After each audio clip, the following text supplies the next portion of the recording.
This is Matt for Behind the Gloves in association with S-Jam Boxing. I'm delighted to be joined by Willie Monroe Jr. Willie, thanks for joining us.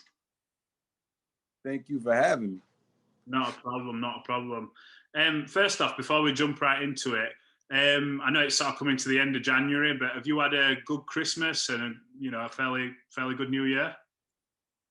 Yeah, I had a great Christmas, great New Year, man. Happy New Year to you. Oh, thank you, appreciate it. Yeah. Last year, 2020, bit of a strange one for everyone, obviously. You were inactive, You didn't manage to get out. How did you spend 2020? Were you just fully focused in the gym, spending time with family? What's 2020 been like for you? Well, for a while, the gyms were closed down, with the pandemic. And then, we suffered a fire. My family suffered a fire through the pandemic. So, yes, we spent a lot of 2020 getting back on our feet, which was, a beautiful journey. Yeah. And we were able to get back in the gym because we were, on a short list of names who were slated to possibly fight Canelo in September. Yeah. And I obviously we know what happened with that. He ended up fighting Callum Smith and the fight was moved to December. But that had us definitely, that definitely had us in the gym on a regular. And, my father had came back down to Florida. I moved to Florida from New York. So, yeah. How are you finding that change then, moving from New York, settled in? Oh, it's beautiful. It's beautiful. A lot of people are like, was that a dramatic change? Because, it's cold a lot in New York and down here it's hot all the time. Yeah. And, I've done all of my training camps down here and, we're in the land of like, the Cuban heritage and my grandfather is from here. You know what I mean? So I was down here a lot as a child, for family reunions and stuff. So it was just like the move was natural. With regards to the accident, family okay? Everyone okay from the fire? Yeah, family's okay. No one was hurt, thanks to God, and we lost some personal things, but those are all things that could be gotten back. The family's good, everybody's happy. You've signed with Split T Promotions. I know this is going on a while back from obviously, but I just wanted to know how you found that transition from where you were before to now dealing with Split T Promotions. That's been amazing. It's full compliance with everybody at the company. I hear from them frequently to know what's actually going on. There aren't these long laws of just nothing, and they keep me abreast of everything. And they're a dope company to be with. They're an amazing company, a young and upcoming company, who really knows boxing, and the business. So it's beautiful. It takes a lot of weight off of me of having to know certain things because, they have it zipped up. Yeah, I'm going to say they've been brilliant to deal with from my point of view as well for arranging interviews. They're very responsive. So, yeah, shout out Split T, definitely. Yeah. Let's get straight into it then. This year, 2021, we expect to see you back in the ring. Who do you want? There's so many big names out there now. The landscape's blown wide open. Who do you want? Obviously, we wanted the Canelo fight. Everyone knows the history behind, the Canelo fight. We were slated to fight Canelo December 2016 after Rosado, and that was taken from me in a bit of a non-business-like way. But you can't cry over spilled milk. So if I could have my first pick, obviously it would be Canelo. Yeah. But you have a lot of other out there. You have Roy Murata. You have you still have Carlo floating around out there somewhere. You have guys like your Matt Korobovs and your Derevchenkos. But I think a great matchup for me and another guy that's like right there with me will probably be Chris Eubank. Yeah. Our names crossed paths a couple times, and I was up for it. I don't know how up he was for it, but I was definitely up for it. You know what I mean? A little history. My dad, when he was fighting middleweight and super middleweight back in the 90s, he tried to get a fight with Chris Eubank Sr. Yeah. And they were turned down. He was signed to a British manager named Mickey Duff. I don't know if you know your boxing history over there. Mickey Duff was like, royalty in the UK. as far as being a manager and a promoter, and he managed and promoted my dad. But they never could get the Chris Eubank and Willie Monroe fight going for the two seniors. So why not let it happen for the juniors? You get what I'm saying? Yeah, for sure. He's just come And out. his dad trains him. My dad is back training me. So I think that would be, redemption. Yeah, it'd be an exciting fight, that as well. And he's just signed with Team Sauerland, who are keen to get him out. Very keen. So that should be, should that be quite an easy fight to make then, from your point of view? I think so. I mean, Split T is cool with everybody. I mean, they do business with everybody. So I think that's a fight that could be made. And I think it's a fight that should be made. I mean, we both are, in that middleweight, super middleweight range where we're both looking for a defining fight right now to, I think he's the WBA interim champion, if I'm not mistaken. Yeah, Matt Koroboff pulled acts of injury in the middle of the fight, and I think that's he won the fight and got the belt. Like Matt Koroboff was winning that fight, the little bit of it that was going on. So I think I think a lefty would pose a big task for him. We tried to get Matt Koroboff too. We were turned down. We tried to get Matt Koroboff. We tried to get Devranchenko. We were turned down on all of them. Let's hope that the attitude and the sheer confidence of Chris Eubanks allows a fight to happen between me and him. Do you see that in a way where you have problems getting fights? Do you see that as a compliment to maybe your skill set, that people just don't maybe want the problem, whereas they can always maybe try to look somewhere else? Do you think that's part of it, where they don't want to be in there with you? That's a huge part of it. You know what I mean? It's like that old thing that Marvin Hagler said: I got 3 strikes against me. 1, I'm black. 2, I'm lefty. And 3, I'm good. You know what I mean? A good black lefty is tough to beat. You know what I mean? And given the right opportunity, you know what I mean? So I pose a threat and a problem for anyone. But like I said, the sheer confidence of Eubanks, I don't see him turning the fight down. I think that's a fight that should happen. You know what I mean? Like I said, our names have crossed paths.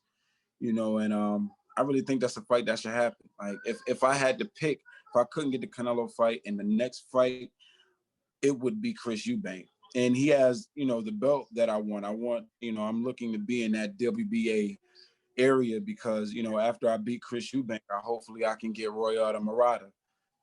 So and that WBA belt is the one that I want. So, I don't care how much steam I have to go through to get it. That's what I want. Well, you're a very technical boxer, and you've been in with, really the best of the best in terms of your Triple G, right. Billy Joe Saunders. So my question to you is, how do you beat Chris Eubank Jr.? All I got to do is be myself. Chris Eubank has to worry about adjusting to me. I don't have to worry about Chris Eubanks. There's 100 Chris Eubanks out there. It's only one Willie Monroe. We've seen his style time and time again. I've seen his style 150 times in the gym. I see his style every day in the gym. My style is hard to find. So all I have to do is be me. So hopefully, providing we get that, then you're looking at challenging for the WBA, the super champion, won't it? From around. Yep. That'd be a huge 2021 for you if you can get that fight underway. Yeah. Massive. We don't. What? Go ahead. No, sorry. Go on. I'll cut you off. No, I was saying if we don't get close to a Canelo fight, Chris Eubanks and Royata, that's how you say his name, right? Royata Murata? Yeah, that's it. I think that's how I've said it. I don't want to butcher anyone's name, but those are the 2 fights that I think those 2 fights put me where I need to be in 2021, and it'll put me, put a world title around my waist. Coming back to one of your common opponent for you and Chris Eubank, you've been in there with Billy Joe Saunders. Quite an interesting build-up, a very interesting weigh-in surrounding the event. Have you got any aspirations to maybe go back in there with him and try and avenge that loss, maybe on different terms at some point? Absolutely. But that's, once a guy gets a win over on you and he knows you're a difficult task, I don't see him saying, You know what I mean? I see them giving me the complete runaround to get that rematch. Mm-hmm. So, I mean, it's all on them. You know what I mean? I would have to do something, you know, dramatic, like beat Canelo or knock Canelo out, and then they'll have to fight me. But if they don't have to fight me again, I'm pretty sure they'll stay away from. Because if you watch that fight, it was a very close fight. He didn't outclass me the way he outclassed, you know, David Lemieux and Chris Eubank. You know what I mean? It was a very close fight. You know, so sure. If you could, I just want to talk to you about this because a lot of boxers have got their opinions on it. So I want to ask you, YouTube boxers, your likes of your Jake Pauls, your Logan Pauls that are coming into the sport, crossover fights, MMA guys, the whole job lot. What's your opinion on them coming in and maybe going straight for, you know, a world champion? Like there's talks of McGregor going for Pacquiao and getting that, and Jake Paul's, you know, also calling out Conor McGregor. What's your thought in, you know, in all this? I'm on the fence about it because it brings, you know, if you go down through the history of boxing, you know, a lot of exhibitions have been fought, but they've been held as exhibitions, not fights. And boxing is forever changing. You know what I mean? Like it's forever changing. All of the world titles that we see now weren't here 20 years ago, you know, 30 years ago. You know what I mean? Stuff like even like the WBO and the IBF are fairly new, you know what I mean? Over the last 35 years, they've been here. WBA and the WBC, WBA being the oldest belt, you know, the first and first and foremost, the first world title. You look at, you know, the different eras of boxing. You know, you had Ali, then it went down, and then it got Sugar Ray Leonard, then you had Mike Tyson. So each era is different. It brings about a different, you know, flavor to boxing. So I'm on the fence about it. I don't particularly think, you know, YouTubers should come on and get paid more than fighters that have really been doing this their whole life. But I mean, if they want to try their hand at, you know, at a pugilistic sport, I think, you know, this is America, you know what I mean? And, you know, I think everybody should be able to have their opportunity to do what they want to do. But to be put in a ring with, you know, a guy who's an 8-time world champion and you're a YouTuber, that's just preposterous. You know, I don't mind it, but I think, you know what I mean, the matchup should be considered a different way, you know, and it's turning out to be just a money and a business thing, and it sort of dilutes the essence of boxing. Yeah, because you've got Logan Paul, who's obviously signed now to fight Floyd Mayweather in an exhibition, and I mean, regardless of size, when you hear that, it's absolutely, it sums 2020 up. It's absolutely mind blowing that something like that right place, considering he's, you know, one of the best to lace them up, and the amount of money that obviously they'll get is more than some boxers will get in the, you know, maybe some in the whole careers. So is that annoying when you look at it from that aspect, thinking that they can just come in, come out, earn a lot of money, and then leave? It's disturbing when you have fighters out here who are fighting for pennies, and these guys who haven't had an amateur pedigree, who haven't won a national title, who hasn't prepared for an amateur national title, can just jump the gun and come get $1 million or $500,000 when you got guys out here who've been doing it all their life, you know, who are made humble with $20,000 and $30,000 purses. You know what I mean? You know, kind of disheartening when you look at that, you know, from that aspect. What setting? I wanted to ask you as well. Explain to me, what is Brick by Brick? How did it start? How's it grown? Well, Brick by Brick is my brand. You know, obviously I didn't coin the phrase. Brick by Brick is a phrase that's been around for years, but it was a phrase that I came up with that solidified who I am as a fighter, because, you know, I've been a junior middleweight just about all my life, and I've been fighting guys at middleweight, super middleweight, and not getting the knockouts. And guys would say, well, you don't have any power. It's not that I don't have any power. It's just that I'm fighting guys who are 2 weight classes naturally bigger than me. Yeah. You know what I mean? If it were Canelo fighting guys 2 or 3 weight classes heavier than him, and he wasn't knocking them out, he was just beating them, they would say, yo, he's not knocking him out, but he's beating him. He's a smaller guy. But, you know, the same when you give that to me, they say, oh, you have no power. And it's like, well, I mean, if you knew that I was fighting super middleweights as a junior middleweight, you would say a light would go off. Well, dang, he's fighting somebody bigger than him. I don't expect them to knock everybody out. But you know, with the whole thing of not having power or not being a power puncher, these guys say, I just say, look, brick by brick, I'm gonna get it done. I don't gotta knock you out with one punch. I don't gotta knock you out in 2 or 3 rounds, but brick by brick, I'm gonna get it done. And that's how my life has been. That's how, you know, my career is going. I haven't had that fast track that, you know what I mean, the Canelos, the Billy Joe Saunders, the Triple G's, you know what I mean? These guys have major marketing companies behind them, and rightfully so.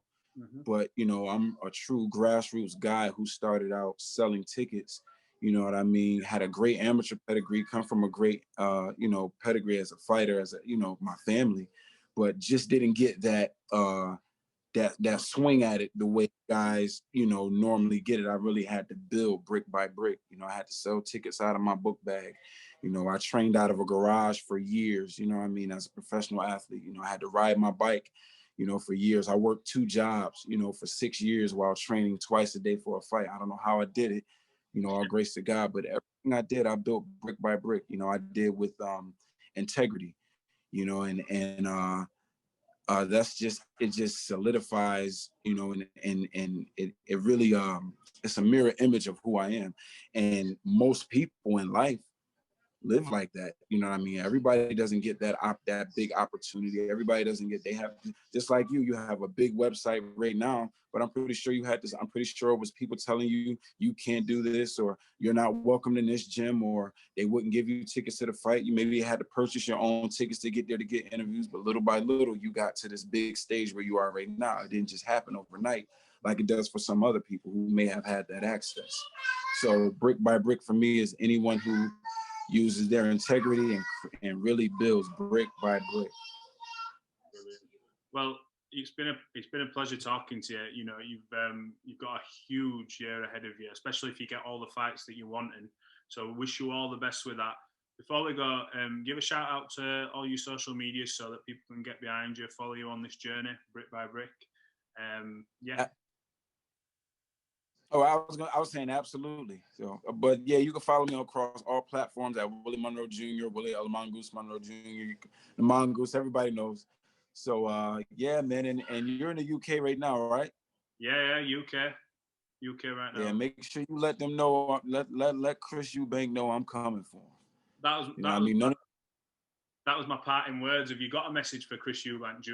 Have you got I'm coming for him. You're coming for Let's get a contract signed and let's give a fight. You know, my dad wanted to fight his dad back in the day. Mickey Duff didn't let it happen.